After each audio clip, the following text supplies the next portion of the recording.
সুপ্রিয় শিক্ষার্থীবৃন্দ, আশা রাখি তোমরা যে যেখানে আছো সবাই ভালো আছো, নিরাপদে আছো। বেশ কয়েকদিন পর তোমাদের সেকেন্ড ইয়ারের ক্লাস নিয়ে আবার তোমাদের সামনে উপস্থিত হয়েছি। আমি ডক্টর মুক্তা সাহা, সহযোগী অধ্যাপক, রাষ্ট্রবিজ্ঞান বিভাগ, ঢাকা কলেজ, ঢাকা। আমরা একটা খারাপ পরিস্থিতির মধ্যে দিয়ে যাচ্ছি, তবে আজকে মনটা একটু ভালো। সেটা হলো তোমাদের আগের ব্যাচে সেকেন্ড ইয়ারের রেজাল্ট হয়েছে এবং রেজাল্ট আমাদের পলিটিক্যাল সায়েন্সের রেজাল্ট মোটামুটি ভালো হয়েছে। অনেকেই বেশ ভালো করেছে, অনেকে মোটামুটি ভালো করেছে। তো আগামীবার তোমাদের পালা, তো এই জন্যই তোমাদের যাতে প্রস্তুতিটা এখন থেকেই তোমরা প্রপারলি নিতে পারো, এই জন্য তোমাদেরকে আমি আগে থেকেই সতর্ক করে দিচ্ছি।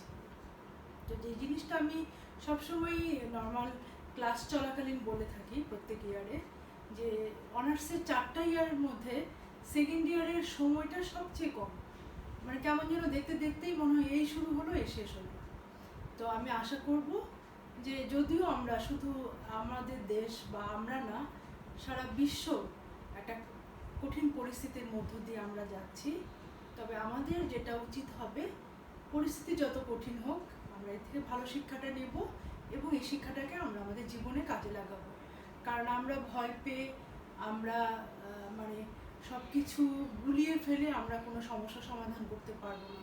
আমরা যদি মনের শক্তিকে কাজে লাগাই এবং কেউ যদি আমরা মধ্যে অনেকেই হয়তো এই আত্মীয় স্বজন সহ অনেকেই হয়তো আক্রান্ত হয়েছে, মনের জোর রেখে এবং স্বাস্থ্যবিধি মেনে চলে আমরা যেন সবাই এটাকে জয় করতে পারি এবং খুব শীঘ্রই আমরা একটা স্বাভাবিক জীবনে ফিরব।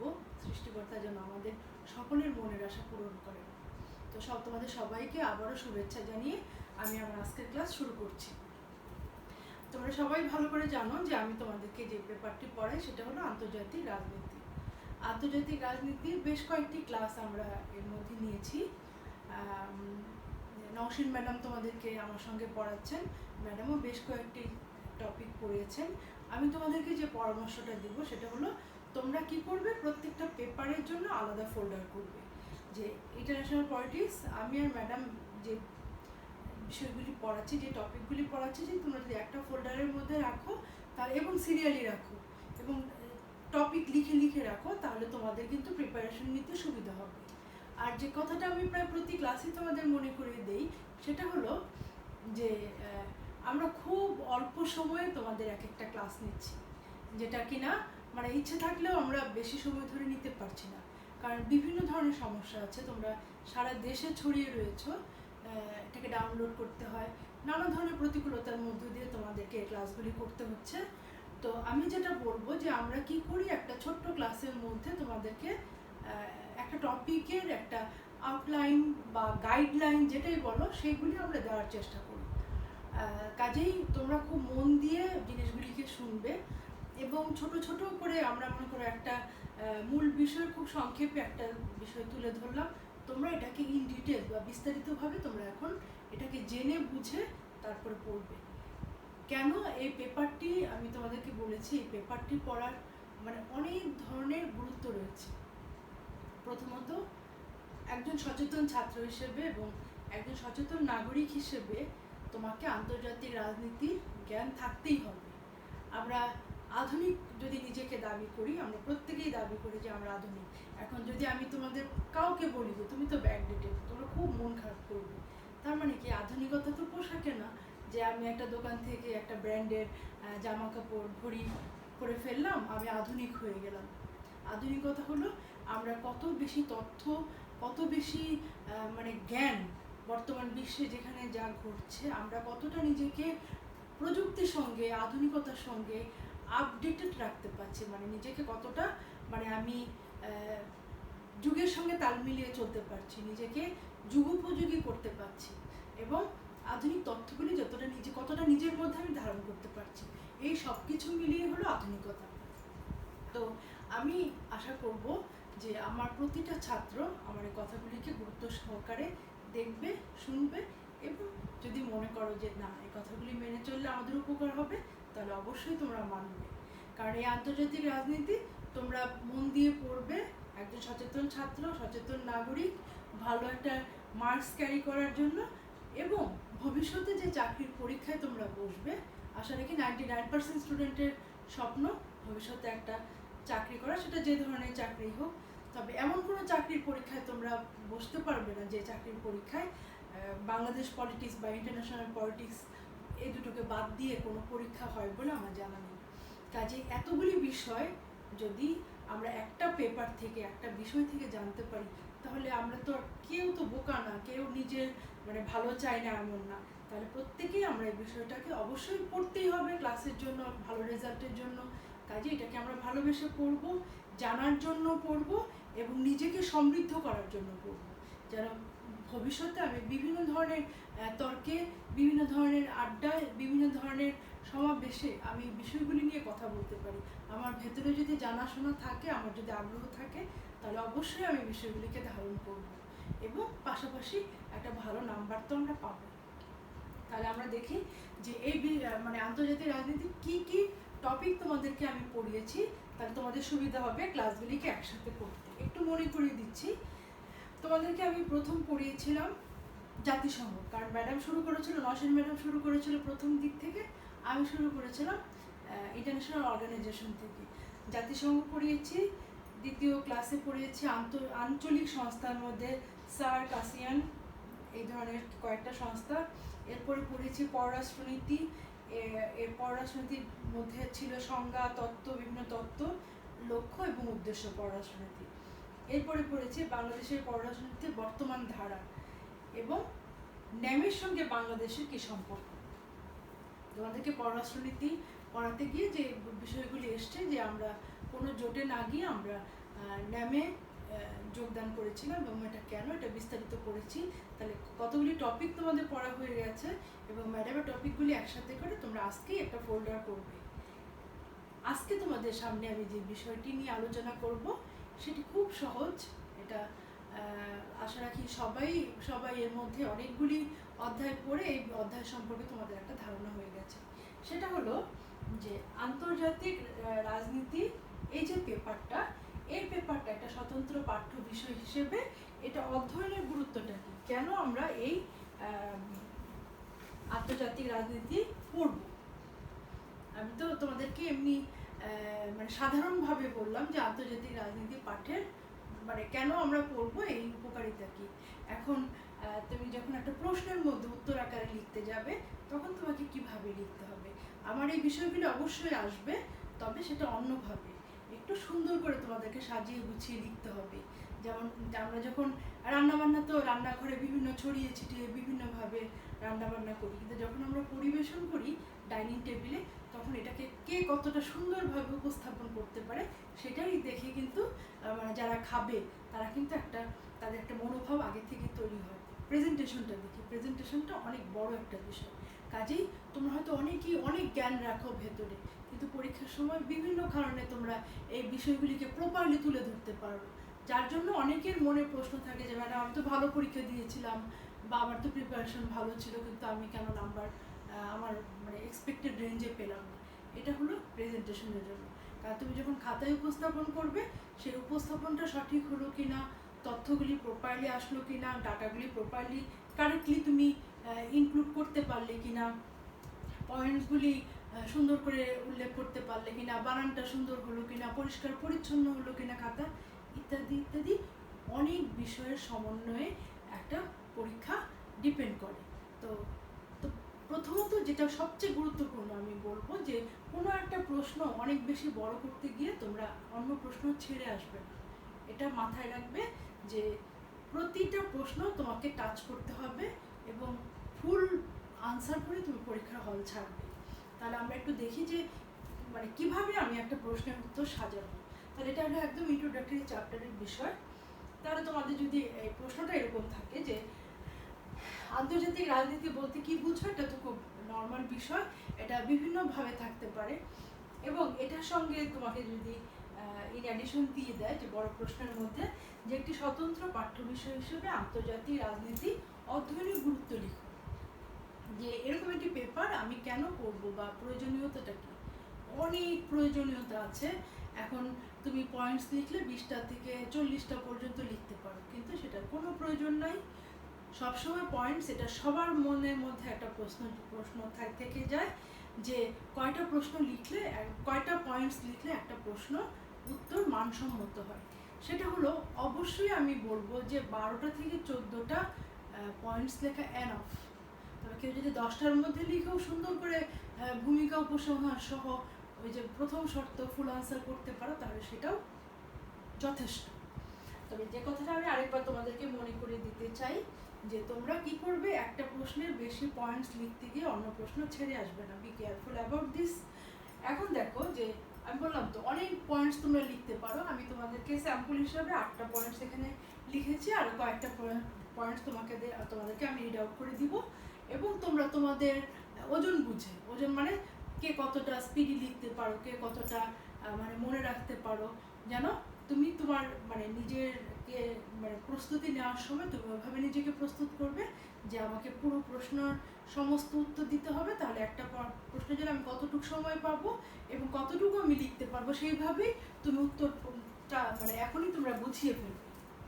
তাহলে দেখো পয়েন্টসগুলি একবার যদি আমরা দেখি, যে আন্তর্জাতিক রাজনীতি অধ্যয়নের গুরুত্বের মধ্যে প্রথম যেটা হলো বিশ্ব শান্তি প্রতিষ্ঠা, জনগণের রাজনৈতিক সচেতনতা বৃদ্ধি, নতুন সমাজ গঠন এবং শান্তি শৃঙ্খলা স্থাপন, আন্তর্জাতিক ভাব ও আনুগত্য প্রদর্শন, আন্তর্জাতিক আইন, কূটনীতি ইত্যাদির মাধ্যমে অগ্রসর, জাতীয়তাবোধ ও ভ্রাতৃত্ববোধ প্রতিষ্ঠা, উন্নত বিশ্ব গড়ে তোলা।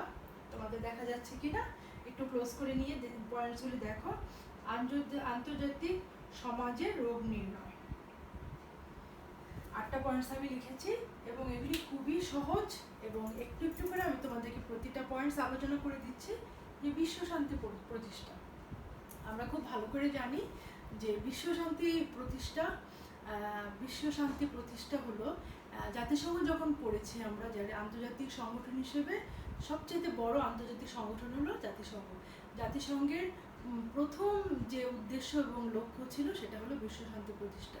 আমরা জানি যে আমাদের এই বিশ্ব প্রথম বিশ্বযুদ্ধ এবং দ্বিতীয় বিশ্বযুদ্ধের মতো দুটো ভয়াবহ বিশ্বযুদ্ধের সম্মুখীন হয়েছে। তো এই আন্তর্জাতিক রাজনীতি কি করবে, বিভিন্ন ধরনের আন্তর্জাতিক সংগঠনের সম্পর্কে জানিয়ে, সংগঠন সম্পর্কে সচেতনতা তৈরি করে, সংগঠনকে নিয়ে কি করবে, এই আন্তর্জাতিক রাজনীতি পাঠ করে আমরা এই সংগঠনগুলি সম্পর্কে জানতে পারবো, তাদের কাজ, তাদের দায়িত্ব, যেটা আমরা অলরেডি জেনে গেছি, যে এই মানে এই সংগঠনগুলির মধ্য দিয়ে কিভাবে বিশ্ব শান্তি প্রতিষ্ঠা হবে, সেটা আমরা কিভাবে জানবো, এই আন্তর্জাতিক রাজনীতি অধ্যয়নের মধ্য দিয়ে। জনগণের রাজনৈতিক সচেতনতা বৃদ্ধি, এখন সব কিছুর মূলে হলো একটা রাষ্ট্রের মূল টার্গেট কি? একটা রাষ্ট্রের মূল টার্গেট হলো জনগণের উন্নয়ন, প্রতিটা রাষ্ট্রের। তো আমি একটা জিনিস এই পয়েন্টটা আলোচনা করার আগে আমি একটু বলবো যে আন্তর্জাতিক রাজনীতি আলোচনার পূর্বে অবশ্যই আমাদেরকে জাতীয় রাজনীতিটা বুঝতে হবে। তাহলে আমি এই জনগণের রাজনৈতিক সচেতনতা বৃদ্ধির সঙ্গে আমি একটা জিনিস যোগ করছি, যে জাতীয় রাজনীতি বলতে আমরা কি বুঝি।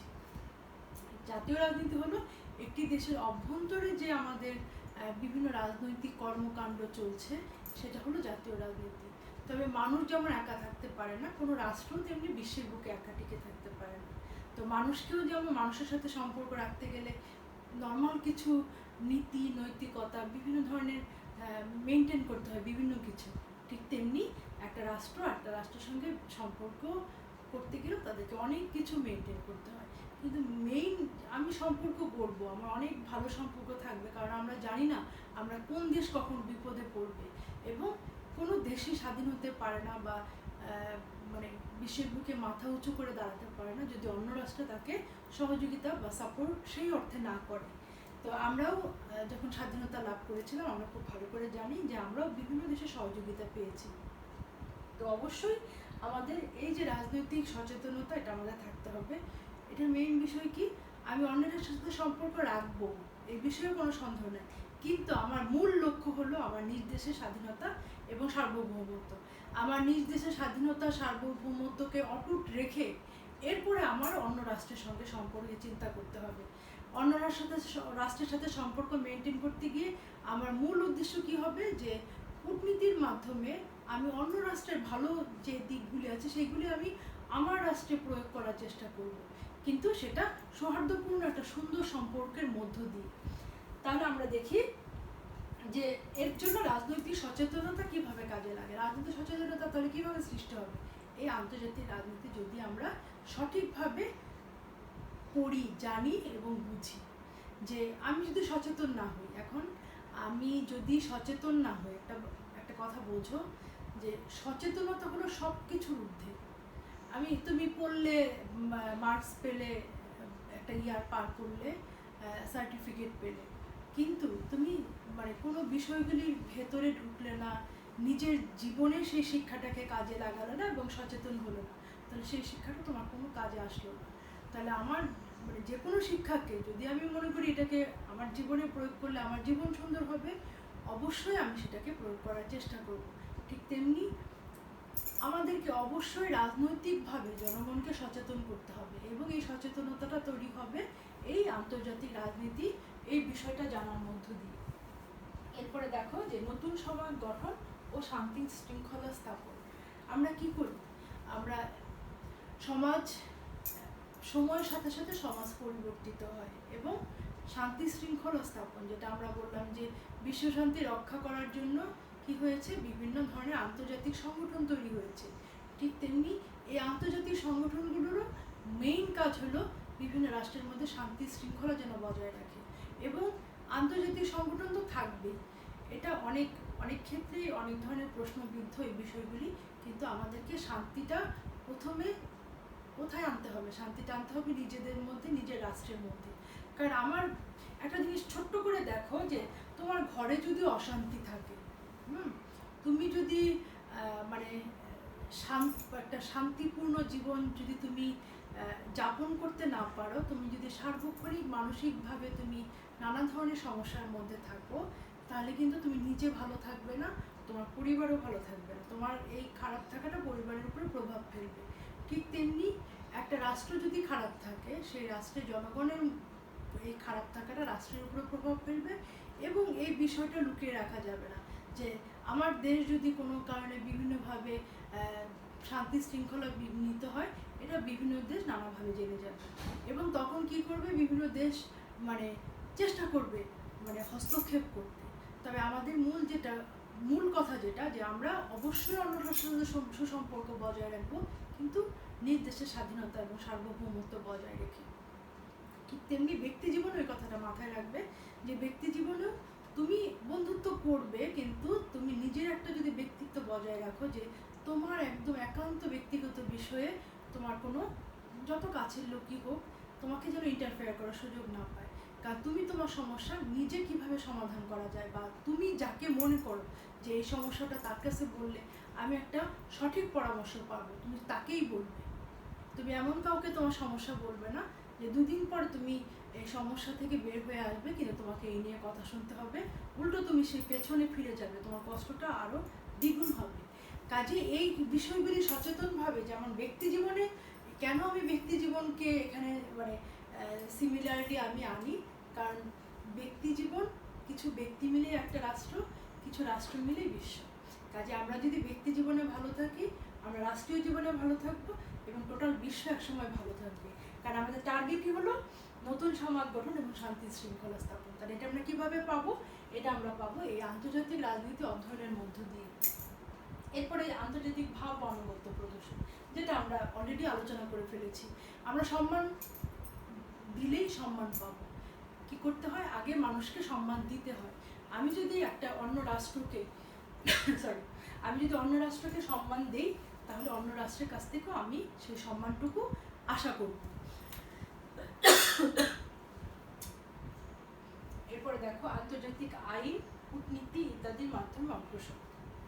যে কথাগুলো অলরেডি আমি বলে ফেলেছি, যে আমরা অবশ্যই নিজ দেশের সমৃদ্ধি আমরা চাইবো, বা আমরা যেখানে আছি সেখান থেকে আমরা সামনের দিকে অগ্রসর হব, বিভিন্ন দেশের সঙ্গে সুসম্পর্ক বজায় রাখবো। তবে আমাদের আন্তর্জাতিক আইন, কূটনীতি ইত্যাদির মাধ্যমে আমাদেরকে অগ্রসর হতে হবে। একটা নর্মাল প্রক্রিয়ার মধ্য দিয়ে যেতে হবে। আমরা ইচ্ছে করলেই বিভিন্ন রাষ্ট্রের সাথে বিভিন্ন ধরনের মনে করো যে চুক্তি বলো, বিভিন্ন ধরনের তাদের সাথে যোগাযোগ বলো, আমরা ইচ্ছে করলে সেটা করতে পারবো না। এই জন্য দেখো বিভিন্ন দেশে আমাদের এক দেশের আরেক দেশে অ্যাম্বাসেডার আছে, হাই কমিশনার আছে, বিভিন্ন ধরনের সিস্টেমের মধ্য দিয়ে আন্তর্জাতিক সিস্টেমগুলি মেনটেন করে আমাদেরকে এই সম্পর্কগুলি বজায় রাখতে হবে। এরপরে দেখো মানবতাবোধ ও ভ্রাতৃত্ববোধ প্রতিষ্ঠা। মানবতা বলতে আমরা কি বুঝি, যে মানুষের সবচেয়ে যেটা বড় গুণ, একজন মানুষ হিসেবে আরেকজন মানুষকে গুরুত্ব দেওয়া, মানুষকে সম্মান করা। এখানে নারী পুরুষের প্রভেদ নাই, কালো সাদার প্রভেদ নাই, জাতিতে জাতিতে প্রভেদ নাই। এখানে হলো সবচেয়ে মূল বিষয় হলো মানুষ, আমরা সবাই মানুষ। আমাদের প্রত্যেকের মধ্যে মানবতাবোধ এবং ভ্রাতৃত্ববোধ, যে তুমি আমার ভাই, আমি তোমার ভাই, আমি যদি তোমাকে সম্মান করি তুমি আমাকে সম্মান করবে, এই বোধগুলি জাগ্রত হবে আন্তর্জাতিক রাজনীতি। তুমি যদি প্রপারলি এই বিষয়গুলি সম্পর্কে জানো, বোঝো এবং পড়ো মন দিয়ে। এরপরে উন্নত বিশ্ব গড়ে তোলা, যেটা আমি বললাম যে আমরা যদি ব্যক্তি জীবনে ভালো থাকি, আমাদের রাষ্ট্রীয় জীবন সুন্দর হবে। আমাদের কিছু পরিবার মিলে যেমন একটা সমাজ, কিছু সমাজ মিলে রাষ্ট্র, কিছু রাষ্ট্র মিলে বিশ্ব। তাহলে কি হবে, আমরা সুন্দর করে, আমরা যদি একজন দুজন করে এইভাবে যদি আমরা একটু একটু করে আগাই, তাহলে কিন্তু সারা বিশ্বের আমরা একটা প্রতিচ্ছবি দেখতে পারবে। সেটাই হলো যে কি উন্নত বিশ্ব কেন প্রয়োজন। কারণ কোনো মানুষ, এই যে দেখো তুমি সেকেন্ড ইয়ারে পড়ছো, কেন পড়ছো? কারণ তোমাকে একটা 4 বছর মেয়াদি একটা তুমি কোর্স সম্পন্ন করবে, অনার্স কোর্স সম্পন্ন করবে, এরপরেও কিন্তু বসে থাকবে, এরপরে তুমি মাস্টার্স করবে। কাজে আমরা যেখানে আছি সেখান থেকে আমরা আরেকটু ভালো জীবন, আরেকটু উন্নত জীবন, আরেকটু অগ্রসর হতে চাই। ঠিক তেমনি বিশ্ব আজকে যে জায়গাটায় আছে, এটা আমরা আরও সামনের দিকে যেতে চাই।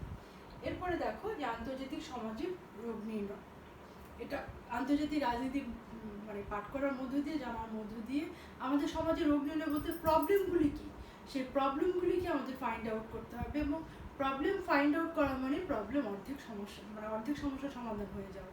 তুমি যদি একটা রোগ ধরে ফেলতে পারো একটা মানুষের দেহের, তুমি তখন বুঝতে পারলে এই রোগের জন্য এই ওষুধ, ডাক্তার বুঝে যাবে। ঠিক তেমনি আমি যদি একটা রাষ্ট্রের সমস্যা নির্ণয় করতে পারি, তাহলে আমি বুঝে যাবো যে সমাধানটা কিভাবে আসবে। তাহলে এটাও আমরা জানতে পারবো যে আন্তর্জাতিক রাজনীতি অধ্যয়নের মধ্য দিয়ে। তখন আমি তোমাদেরকে প্রথমে বলেছিলাম যে পয়েন্টস তোমরা ইচ্ছে করলে ওই যে নিজেদের ওয়েট অনুযায়ী যে কতটুকু তুমি লিখতে পারো, সেই অনুযায়ী পয়েন্টস বাড়াতে পারো। এই 8টাও রাখতে পারো, 10টা করতে পারো, 12টা করতে পারো। কয়েকটা বইয়ের হেল্প নিয়ে তোমরা এই পয়েন্টসগুলিকে লিখতে পারো। তো আরেকটা কিছু জানার জন্য যে আরও কয়েকটা পয়েন্ট যদি আমি বলি, সার্বভৌমিকতার মাধ্যমে বিভিন্ন রাষ্ট্রের মধ্যে সম্পর্ক নির্ণয়। সার্বভৌমিকতার মাধ্যমে, সার্বভৌমত্ব কি তোমরা খুব ভালো করে জানো, যে একটা দেশের মধ্যে অন্যতম যে উপাদান একটা রাষ্ট্রের, তার মধ্যে সার্বভৌমত্ব। সেই সার্বভৌমিকতা, ঠিক আছে, আমার এই সার্বভৌমিকতাকে ঠিক রেখে আমি অন্য রাষ্ট্রের সঙ্গে অগ্রসর হবো, বিভিন্ন রাষ্ট্রের সাথে সম্পর্ক নির্ণয় করবো। তারপর উন্নত বিশ্বের মানসিকতা জানবো, যে উন্নত বিশ্ব কী ধরনের মেন্টালিটি পোষণ করে, তারা অনুন্নত বা তোমার অনুন্নত উন্নয়নশীল দেশকে কী ধরনের সহযোগিতা প্রদান করে, তাদের মেন্টালিটিটা কী, সেই মেন্টালিটি বুঝে আমরা উন্নত বিশ্বের সঙ্গে আর উন্নত বিশ্ব সম্পর্কে আমাদের একটা ধারণা হবে। এরপর আমরা তাদের সাথে সম্পর্ক স্থাপন করব। আন্তর্জাতিক সমাজ সম্পর্কে ধারণা, সতর্কতার জন্য আমাদেরকে আন্তর্জাতিক রাজনীতি খুব মন দিয়ে আমাদেরকে পড়তে হবে। সমস্যা সমাধানের জন্য, যে আন্তর্জাতিক ক্ষেত্রে বিভিন্ন ধরনের সমস্যায় একটা রাষ্ট্র পড়তে পারে, সেই সমস্যাগুলো আমরা কীভাবে সমাধান করব, সেটার জন্য আমাদের এই বিষয়ের জ্ঞান প্রয়োজন। তারপরে আন্তর্জাতিক অবস্থা জানার জন্য, যেটা আমরা অলরেডি আলোচনা করেছি, বিভিন্ন বিষয়ে শিক্ষা এবং বিশেষজ্ঞত্ব। আমরা যদি বিভিন্ন বিষয়ে মনে করো যে এখন আমি যদি একটা বিষয় বলি, যে মনে করো একটা দেশের শিক্ষা ব্যবস্থাটা আমার খুব ভালো লাগলো, সেটা আমেরিকা হোক, ইংল্যান্ড হোক, উন্নত বিশ্বগুলি, আচ্ছা ওরা কিভাবে এই শিক্ষা ব্যবস্থাটা, মনে করো যে ঠিক আছে প্রাথমিক শিক্ষাটাই ওরা কিভাবে করছে, বা এরপরে কি মাধ্যমিক, উচ্চ মাধ্যমিক, আস্তে আস্তে এই শিক্ষাগুলিকে ওরা কিভাবে মেনটেন করছে, বা কী ধরনের মানে কার্যক্রমের মধ্য দিয়ে এটাকে তারা পরিচালিত করছে, এই শিক্ষাক্রমের মধ্যে কী ধরনের কন্টেন্ট তারা মানে শেখাচ্ছে আর কি, কী ধরনের কন্টেন্ট শিক্ষার্থীদের মধ্যে বিতরণ করছে, সিলেবাসটা কি হচ্ছে, কি কি বিষয় তারা পড়ছে, এটাকে আমরা মডেল হিসেবে দেখলাম, যে একটা আমরা খুব স্টাডি করে জানলাম যে কয়েকটা দেশের মধ্যে এই দেশের শিক্ষা ব্যবস্থাটা ভালো।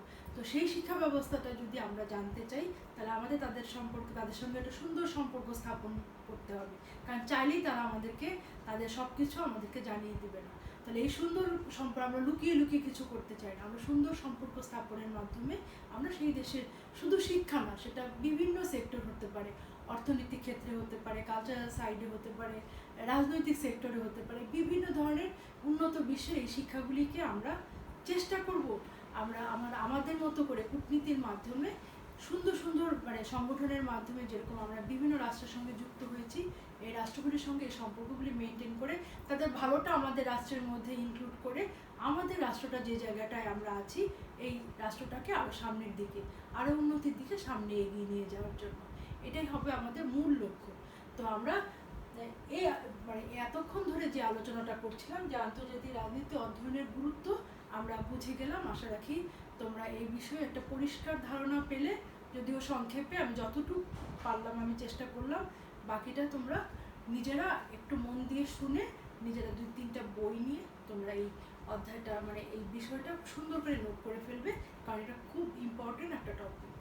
তো তোমরা সবাই ভালো থাকো, নিরাপদে থাকো, নিজে সুস্থ থাকো, নিজে সাবধানে থাকো এবং পরিবারের সবাইকে ভালো থাকতে সচেষ্ট হও। তোমাদের সবার জন্য আবারও শুভকামনা।